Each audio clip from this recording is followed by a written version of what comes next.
Kalala Malak Yahweh, Wa Yahushai, Ba Hashem, Rachakotash.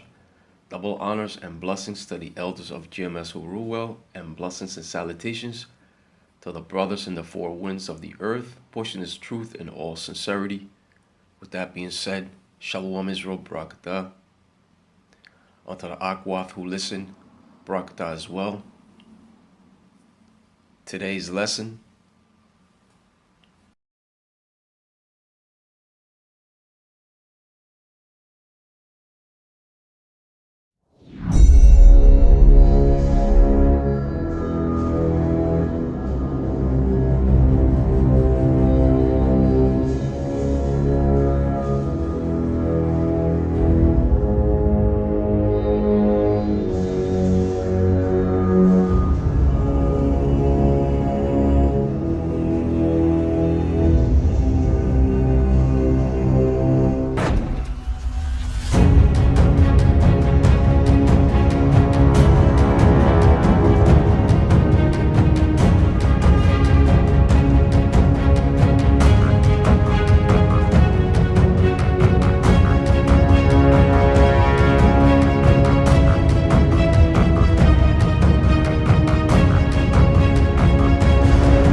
Isaiah chapter 54 and verse 16. Behold, I have created the smith that bloweth the coals in the fire, and that bringeth forth an instrument for his work, and I have created the waster to destroy.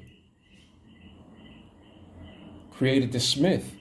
A smith or a blacksmith created ancient primitive weapons of war, even armor, shields, etc. The modern day smith, on the other hand, is a scientist that creates weapons of propulsion and of mass destruction, nuclear capability, that bringeth forth an instrument for his work. That instrument is the gift of the missile given unto Esau Edom for the coming war of Armageddon. but with that, Kalala Malak Yahweh Wa Yahweh Shai Ba'Hashem Rachakodash, and double honors to the elders of GMS who rule well. Blessings out to those men, and blessings and salutations to the Akim out there in truth, pushing his word in all sincerity. With that being said, Shalom Israel, Barakatah.